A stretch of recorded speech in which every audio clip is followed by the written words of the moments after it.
我都安排好了，你带着淼淼直接出国。姐，我都不敢告诉你，我这手机里每天都能收到无数的威胁和恐吓我的短信和电话。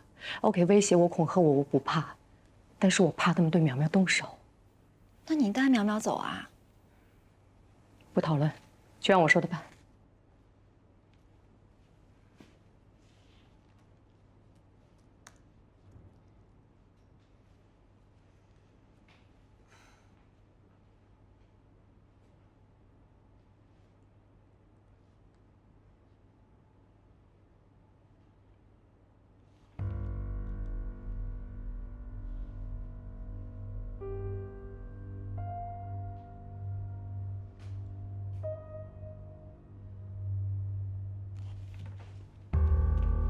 所有事情都会解决的。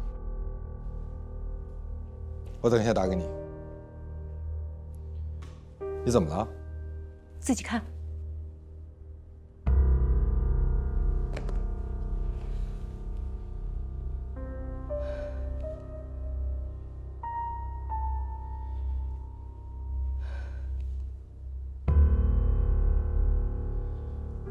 马上让何才发律师函。告谁啊？告你姐姐？ 这事跟我姐有什么关系？据知情人爆料，看见了吗？这个知情人就是你姐姐罗琦。不可能，罗琦她不会的。不会吗？你不看你姐微博的？我都不知道她有微博。看清楚了，采樊琪琪这个就是你姐。她在上面骂我说我从小就爱钱，爱有钱人，抛弃了英俊潇洒的男朋友，转而攀了高枝，嫁给了这个什么黄土埋半截的有钱客户。法官判又不会跟你谁在微博上说了些什么。是，你姐这个微博明显就被人指导过的。你能不能冷静一下？我不能冷静，我告诉你，现在每分钟就有人跑到微博下面蜂拥而至的骂我，我都被骂上热搜了，你看不见啊？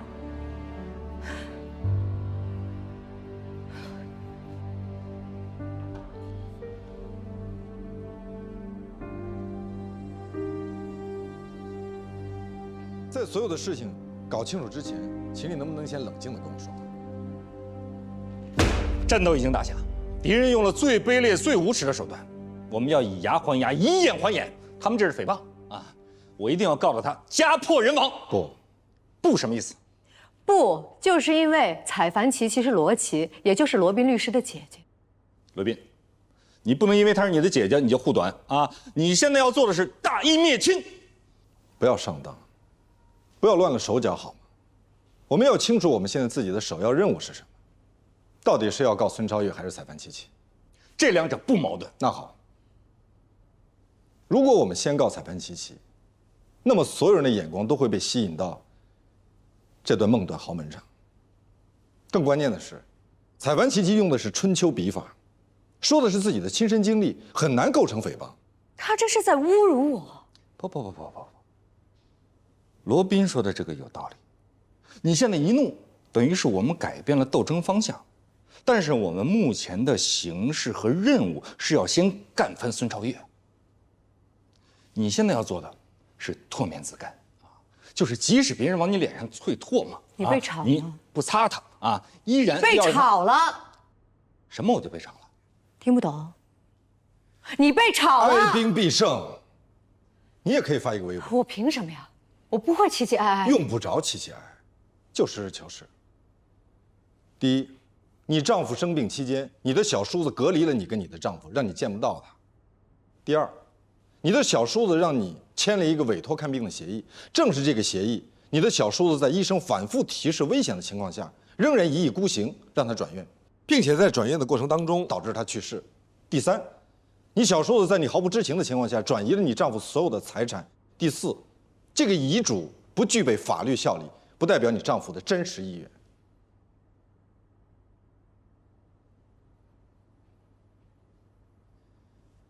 我可以去给平台发一个律师函，让他们删帖，不许转发。平台一般不敢惹这样的麻烦。然后我会再组织一拨人来采访，题目就叫做“百亿富豪突然离世，财产被算计，100亿资产零继承”。 最关键的是，马上申请诉讼保全，让孙超越1分钱都动不了。他是生意人，这会对他形成致命的打击。好，这就去办。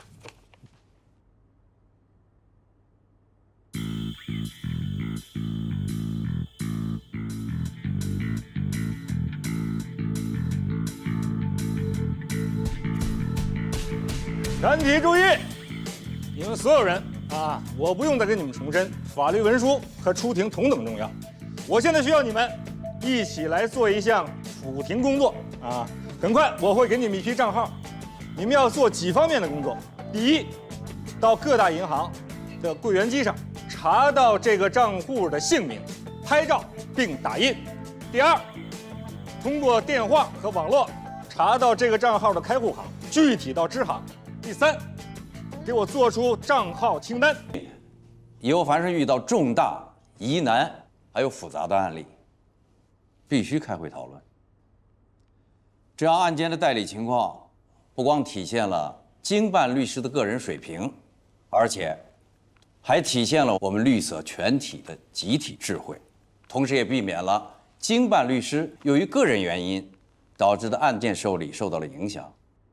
我觉得这是个非常好的提议。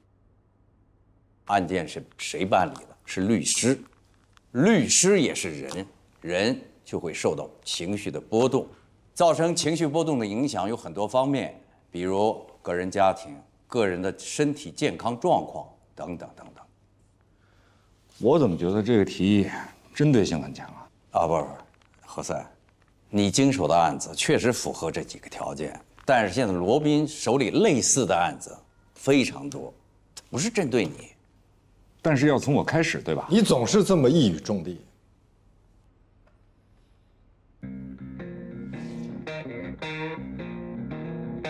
好，散会。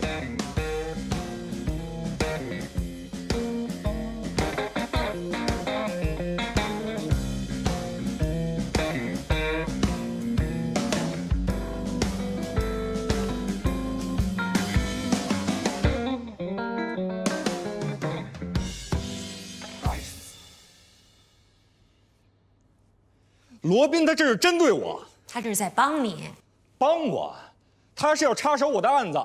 是蓝红想要换掉你，他说服了蓝红。准确的说，蓝红确实有这个念头，他想换成廖佳敏，但是经罗宾这一通说服，不换我了。但是我要向他罗宾汇报，向集体汇报。他就是集体，集体就是他。你冷静一点。